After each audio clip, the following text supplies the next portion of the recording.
bangkayang natagpuan dito sa barangay Sapang Bato. Hinihinalang biktima ito ng sabaling at confusion. Sa ngayon, tinitignan ng mga pulis ang tunay na motibo sa pagpatay.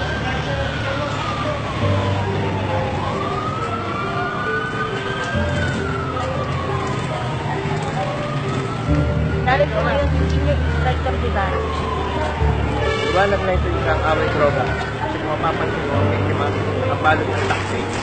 At may tama siya sa tip, ulo. Kaya lang ang problema, walang leg sa pulis. Yan po ang pahayag ni Senior Inspector Rivera.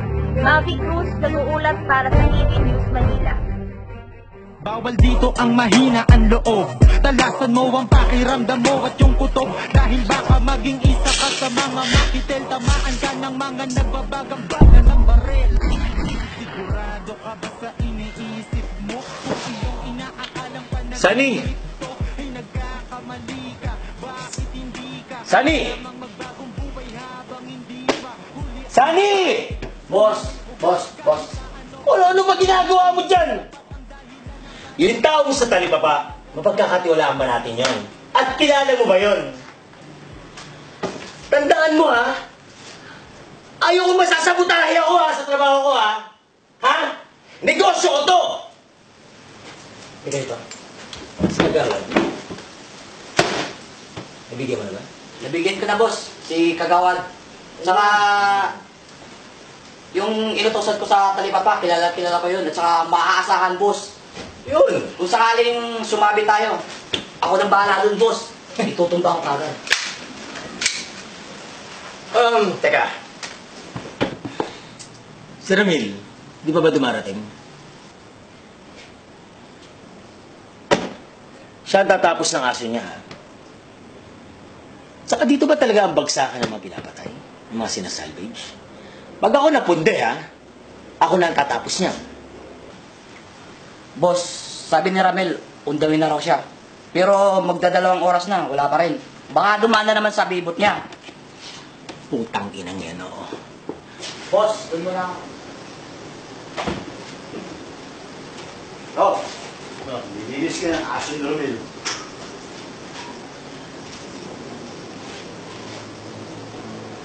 Ano ba pinuruhan mo? Ganda mo. Malaki ang utang niya. Huwag kang mag-alala. Hindi niya maskula. Kaso, kamintit niya, nagmamakawan. Gusto mo buhay. Pero yung mga ninakawin, hindi mo na ibabalik. Tama, ang problema niyan, si Ramil, masyado mong pagtiwala.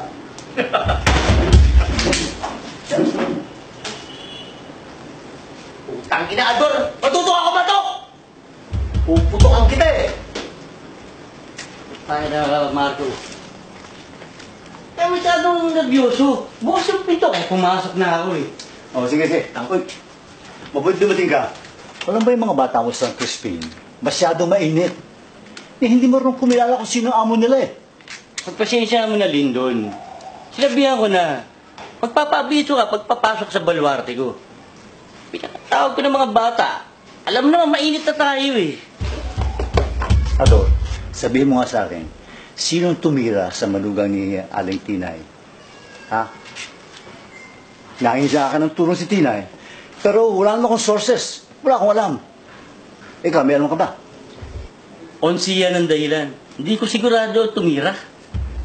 Kaya nga, alamin mo. At akong tatrabaho. Teritoryo ko yun eh. Dapat tinimbin nila sa akin. Hindi sila dapat manghimasok sa teritoryo ko. Yan ang hirap sa sobrang tiwala. Nauonse! Tangina! Sunny! Sunny, halika nga rito! Boss, bakit? Tawagin mo nga yan si Ramil. Eh, okay, boss.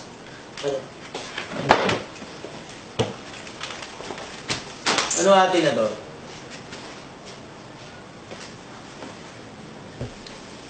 Anong kaso? Pati nga. Uy, kilala ko ito ah. Naku, magkakaproblema talaga kami niya. Kilik sa gobyerno. Dati nyo eh. Happy sa kita, kayo gamit. Kung hindi kaya ni Ramil, wala gagawa. Kano halaga nito? 3,000,000 piso. Sige. Hintayin ko lang si Ramil. Siya ang maglilinis ng kalat niya dito. Hindi pa rin nagsasalita. Ang laki na kasi na nawawala sa bulwarde niya. Dahil sa gunggong na yan. Putsang na. Yaman niyo pa. Baka sumami tayo dito. Huwag kang magalala. Nakabalot na. I-deliver na lang.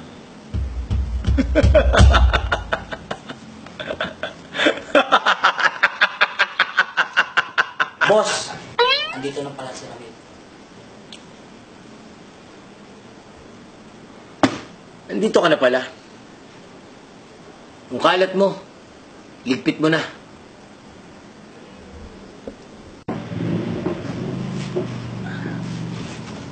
Nagpapawis lang ako. Para hindi nyo makilala eh. Sino hindi makilala? Putang na, muntik na ako doon kanina. Buti nahagis ko sa kanila yung epektos bago makalapit yung mga parak. Dalawa lang yun, Brad. Panik ka naman. Abunuhan ko na lang. 1,000 lang naman mawawala sa'yo eh. Butya. Mabuti naman, Ramil. Parehas tayong negosyante. Sa panahon ngayon, mahirap kumita ng pera. Ikaw, Sunny, putang ina mo. Hanggang ngayon nakatayo ka pa rin dyan. Di ba may pinapagawa ako sa'yo? Doon ka!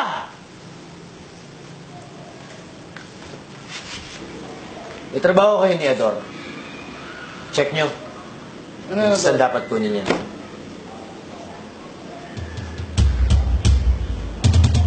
Sino ang papatrabaho nito, Doc? Colonel Martinez. Nililigpit na. 300,000 piso. Nagabi yata ang timpla ng mukha mo ah. Huwag kayang gawin yan. Ano? Putang ina naman, Ramil eh. Puhunan din yan.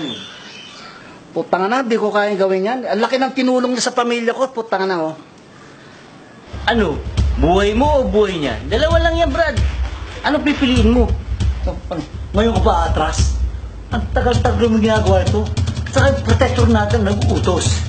Hindi mo kong pagbigyan. Alam mo ba, malapit na magpalit ang ating administrasyon. Malapit na rin tayong mamatay. Hindi natin hawa ang buhay natin. Kung hindi mo gagawin yan, masasabi tayo.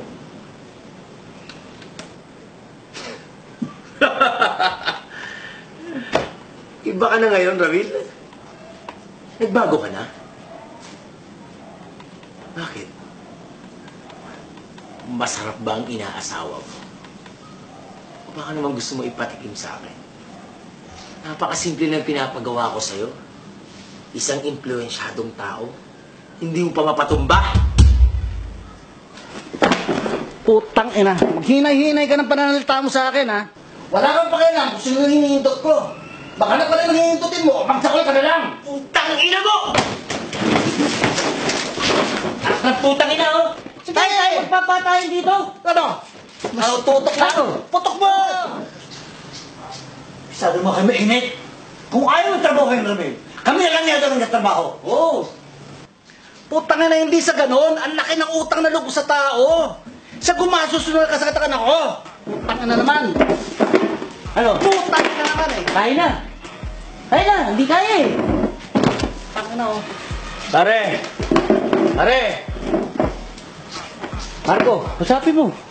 Sa trabaho natin na ito, kahit kailanman, hindi tayo pwede magkaroon ng utang na loob.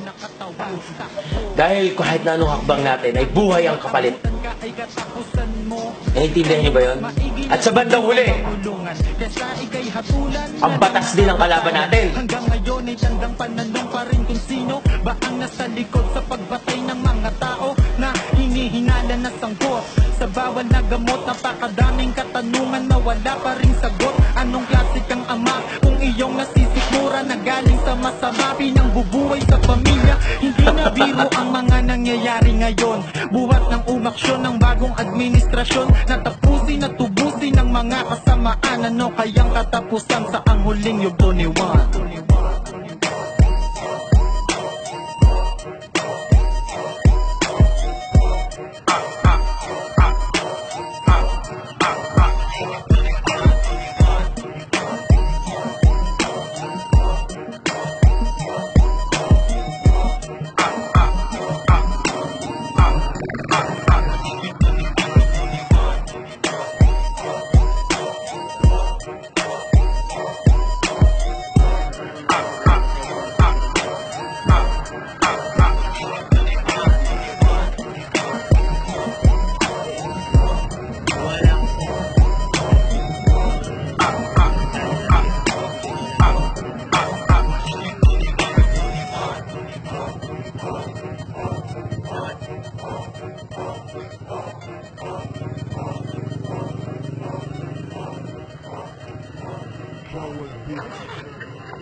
Boss!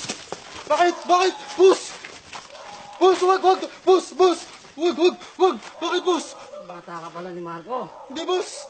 Isani ako, boss! Boss, bakit naman ako dyan? Bata rin ni Marco yun. Boss! Meron ka ba dyan? Wala, boss! Sigurado kang wala? Wala, boss! Wala talaga ako, boss! Pauwi lang ako, boss! Wala, si Saaling Kupal pala. O sige na. Sige.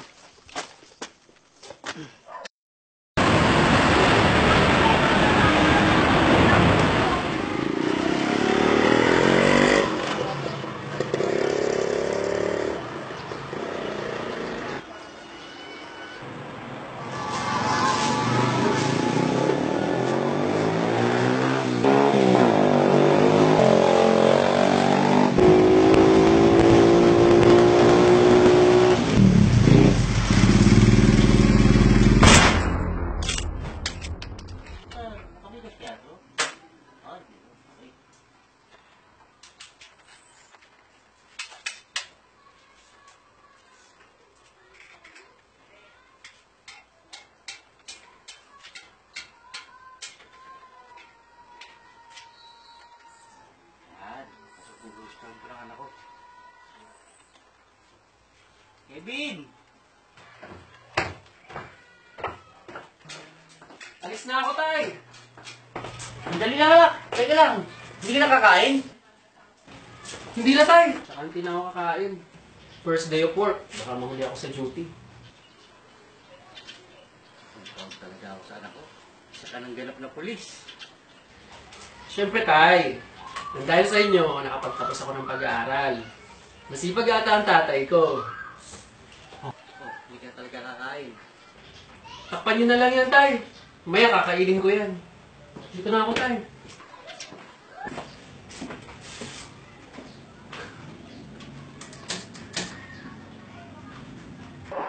Lovely! Uy, ma, nandito ka pala. Naparito mo kasi. May kaso na naman ng summary execution dun sa kabilang iskinita. Grabe nga, dalawa yung tama sa dibdib at saka sa ulo. Teka, sino daw yung namatay? Teka, saan? Teka lang ah. Wait lang. Tawagan ko yung cameraman ko.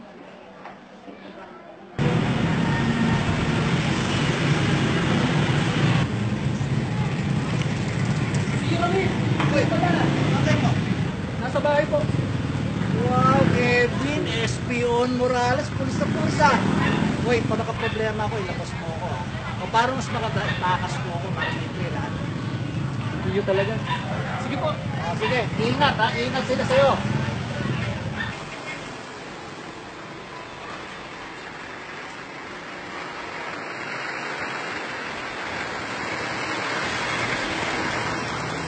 Oh, anak, dito lang ako ah.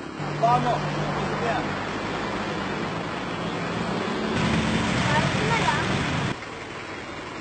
Oo, sige. Yan, marami yan ha. Sige lang. Sige. Ingat na.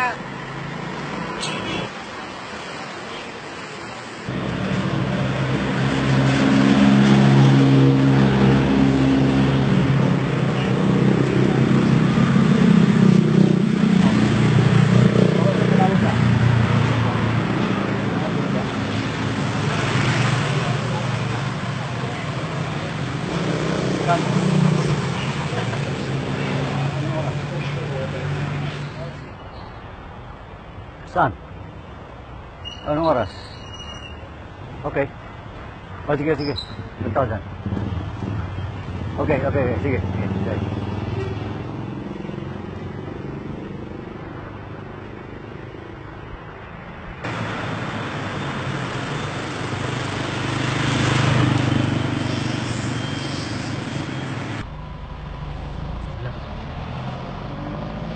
Dito na yung bagong school mo. Kailangan pa po ba talaga? Pwede naman po sa akin na lang. Wala, kailangan pumasok sa school. Saan maintindihan mo yan? Kailangan. Nakakahiya po kasi ayoko po pumasok.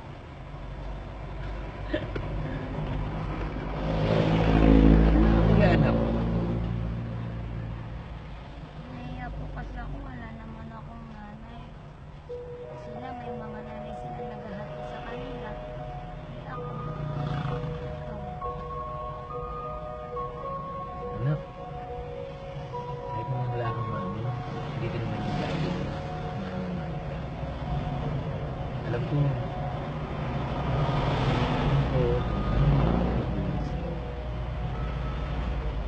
ka magalala. Ang bagay na mga katikulan ko sa'yo. Ibabawin mo. Papa, wala naman po akong mapapala dyan eh. Tutulong lang nila ako. Kasi wala kang mapapala. Nandito si daddy mo na mahal ka, oh. Alam mo, ang tagal ko kayo hinanap ng mami mo. Saan ka mga hinanap? Nakita mo yung lang ako. Gagawin ko ang lahat.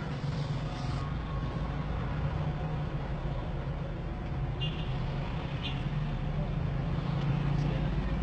Pumasok ka na dyan, ha? At mo si daddy. At mo si daddy.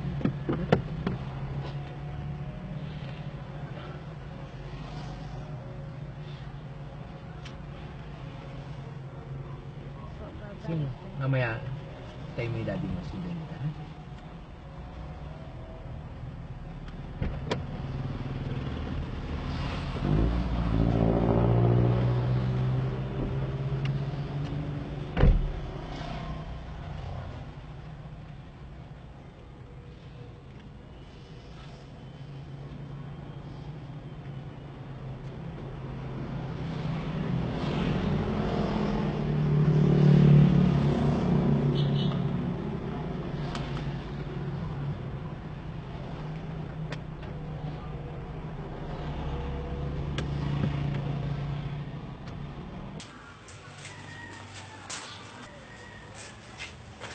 O, anong trabaho? Wala pa, Brad. Hintayin natin ang bossing na ni Marco. Pero pinatawag na siya ni General. Buti ka pa. Tapos mo na si Kevin. May anak ka ng pulis. Pero paalala lang, Brad. Hindi pa na kilos mo. Baka mamaya makalaban mo anak mo. O baka matokan ka pa ng anak mo. Tapos hindi nga. Baka may papatrabaho sa akin. Huli na. Ako? Sige pa. Doble kayod pa ako. Pambuhay sa dalawang alaka ko. Hindi mo rin kasi. Nag-iisa na lang, dagdag ka pa. Wala na ako magagawa, Brad. Pinakiusap ng kinakasama ko, yung anak niya, bago siya namatay. Saka, binahal ko rin naman si Linde. Manita bagay lang yung hinihingi niyang pabor. Paratingin ko ng maayos, Monica. Sa nakakatuwa naman yung bata eh. Hindi na rin ako iba to sa bata eh. Papangatawag niya sa akin eh. Doble kayod. Hindi mo alam ang trabaho natin. Kung tatagal ka o hindi. Nandiyan naman si Marco. Di tayo pababayaan ni Marco. Sana, simulat sa pool, siya na numuno ng tropa. Basta ako, biyahe ko. Ako magiging patang sa lugar natin. Ako magiging sana kamay ko lang. Tandaan mo, lahat ng pulis lulod sa atin. Mayor natin, ha? Didikit sa akin yan. Uy, Ramil, ano nangyari sa'yo? Natutulala ka. Wala. Naalala ko lang yung unang patay ni Marco ng tao na karap tayo. Kaya malaki tuwala ko kay Marco na hindi na tayo pababayaan. Si Marco din ang sumulo ng gulo sa talipapa nung napaaway ako eh. Nabilib ako dyan sa brad natin ngayon. Siya rin ang nagbigay ng panggaso sa allowance kay Kevin. Kaya ito, nakapagpatapos na ako. Kaya pag pinatawag ako ni Marco, hindi ko mapapahindihan yan, tatanggihan. Kaya, alam natin kung saan tayo pupunta eh. Sa oras na pa nangailangan si Marco. Hindi nga iniisip ko doon eh. Paano? Dito lang tayo sa hideout. Sige, sige Ramil. May papatrabaho pa sa akin yung kliyente ko eh. Ba't? Saan ang rota? Isal, barangay Manggaan. Raso? 7 taong gulang ni Rick. Ang siste, anak pa. Pampasikip sa kulungan. Tanga na, di na pinagtatagal yan. Kaya nga eh. Sige, una na ako. Sige, sige. Daan ako pa si Lyndon eh. Siya ang rider eh. Oh, paano? Di na ako magsasabing mag-ingat ha. Nasa vocabulary natin yan, brother ha.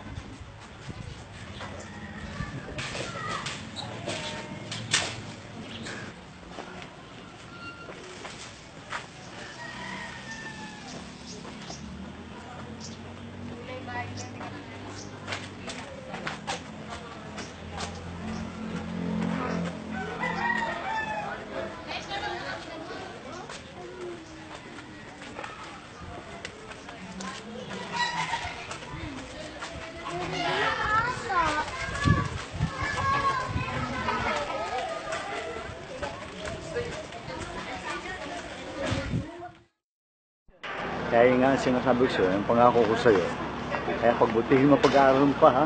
Sa ganun, matapos na yung tulahin mo. Opo naman tayo para sa inyo. Baka dapat naman. Pagpupursigihin ko at pilitin kong mapagtapos ka ng pag-aaral hanggat makakaya ko. Ito nga pala, tanggapin mo ito.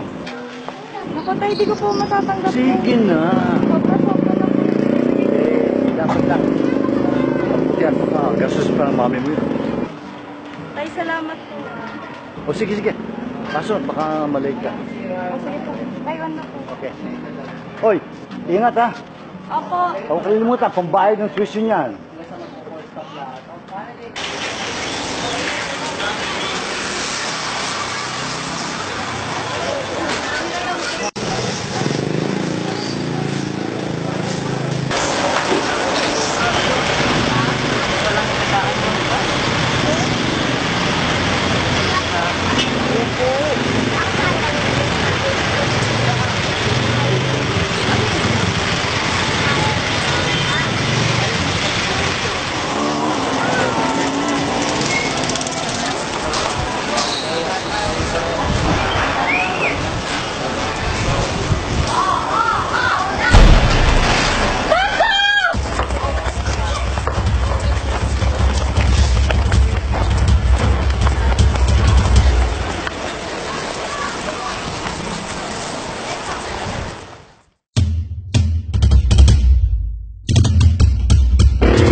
Ang buti naman sumipot ka. Kanina pa ako nag-iintay sa'yo eh.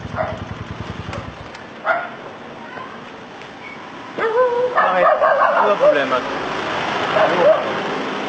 Yung alagang, pinagtripan yung anak ko. Ano mo ginawa? Kinuha yung pera ng pambayad ng tuition ng anak ko. Yung alaga mo! Si Sunny! Ano nakakatawa doon? Alam mo, hindi ka dapat mag-alala doon. Alam mo kung bakit? Makukuha ko yun. Tandaan mo, bata ako yun. Ano? Eh, kung hindi. Hindi, ganito yan. Alam mo, diyan ko malalaman yung katapatan niyang taong yan. Kapag yung pera na ninakaw niya, hindi niya ibinigay sa akin. At alam ko ang halaga ng perang ninakaw niya yan, di ba? Alam mo? Oo, siyempre naman. Nag-aalala ka pa ba? Pagpalagay natin. Okay, ayos na yun. Kaya ang gagawin ko sa pambayad ng aking anak sa tuition niya. Huwag ka mag-alala, buong buo ibabalik sa'yo. Okay?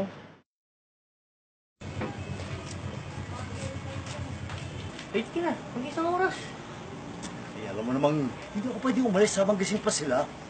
Dapat bago ka rin pinakalis ka na. O sige, sige. Ano bang peso nila ngayon? Ano tinig ka sa akin? Tama naman barkada sa tindahan. Oo, sige, sige. Tena. Kung ano, fee, magkita tayo. May dating kasuhan, ha? Fee. Sige.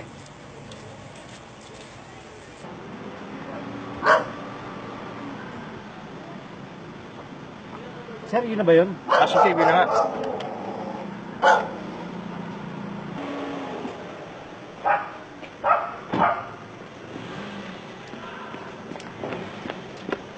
Yan ba yung bag? Mag, kayo Buksan po mo. ba yung kukuha? Buksan mo.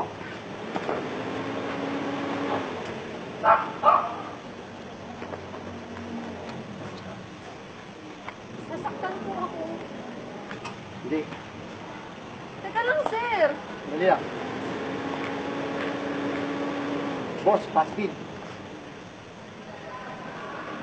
Teka lang, sir. Napagutusan lang naman po ako Ano? dalahin to eh. Ano yan? Ano yan? Napagutusan lang ako, Ano sir. yan? Hindi mo! Lumuhod ka! Wala po akong kinalaman! Hindi ka lumuhod? Wala Ha? po talaga akong kinalaman! Gusto namin sa'yo, lumuhod ka! Lumuhod ka na! Wala po akong kinalaman, sir!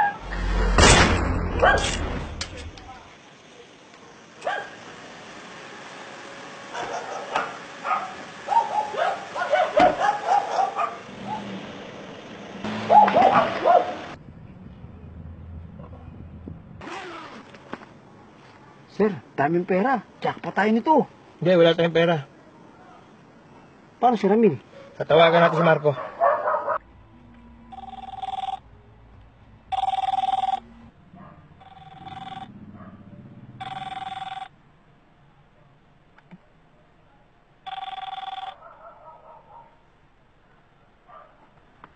Sir.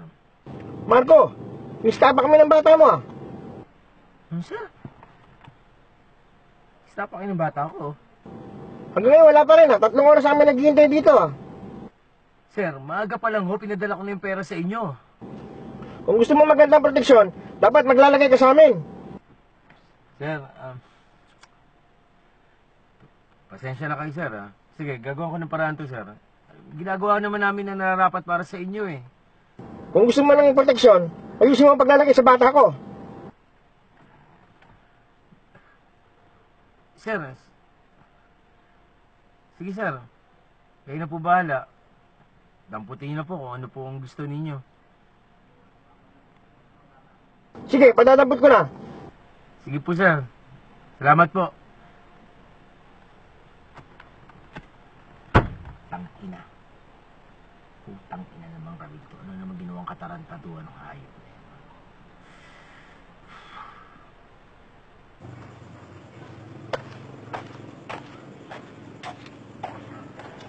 Lindon!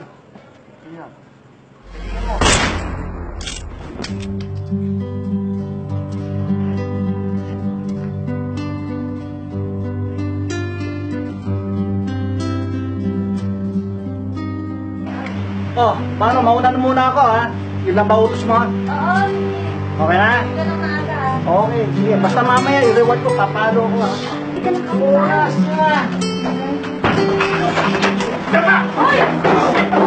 Ano yan? Usama ka! Madami ka pa! Putang ina, wala akong kasalanan dito! Teka po! Sumama ka na sa akin! Putang! Teka lang po!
Gusto ko na, Ramil.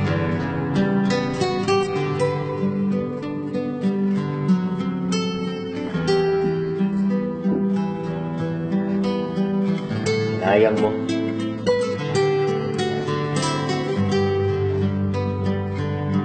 Sayang mo, samahan natin. Hindi mo binigyan ng halaga. Hindi mo binigyan ng halaga ang pagsasama natin mula pagkabata hanggang pagkamatanda. Akala ko ba, hindi mo ako iiwan. Oo, Ramil, ako nga. Ako nga si Marco. Akala ko ba sabi mo, magiging tapat ka hanggang kamatayan. Pero hindi Ramil eh.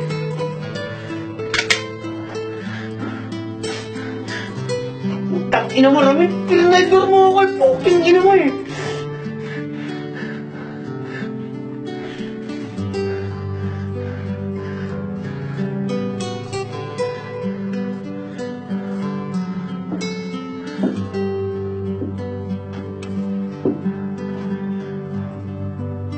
Putang ina mo!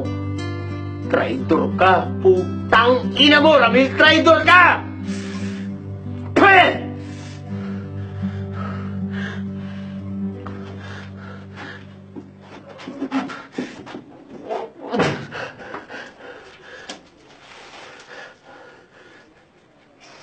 Putak mo na! Putak mo na! Putak mo na! Putak mo na! Taki na! Taki na ako. Taki na, dito lang pala tayo magtatapos. Putang na. Taki na ba ako? Di ba sinabi ko sa'yo na darating ang araw, dito talaga tayo magtatagpo? At balang araw baka tayo pa Tumahimik ka! Tumahimik ka! Putang ina mo rin! Putang ina mo! Sige na! Putang ina mo, Ramil! Putak mo na! Sige, putak mo na! Putang ina mo! Putak mo na! Putak ina mo! Baka makamura ka pa ako rito! Putak mo na! Putak! Putak mo na! Putak! Putak mo na! Putak mo na! Putak mo! Putang ina mo! Saan ka na?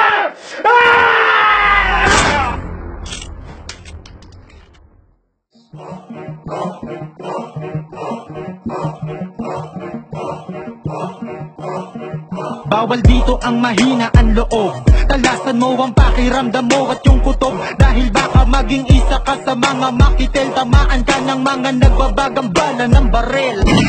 Sigurado ka ba sa iniisip mo? Kung iyong inaakalang panaginip to ay nagkakamali ka. Bakit hindi ka na lamang magbagong buhay habang hindi pa huli ang lahat?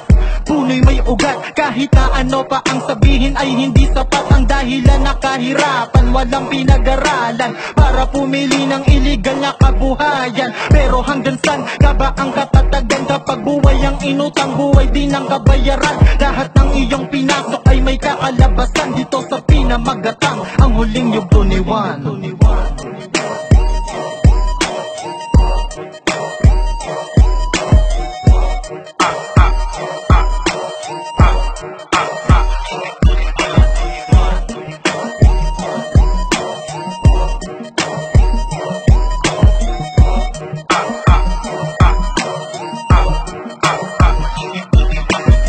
Madami na rin ang mga natagpuan, mga bangkay na nakabalot ang buo na katawan. Takbo, bilisan mo, dahil lang maabutan ka ay katapusan mo.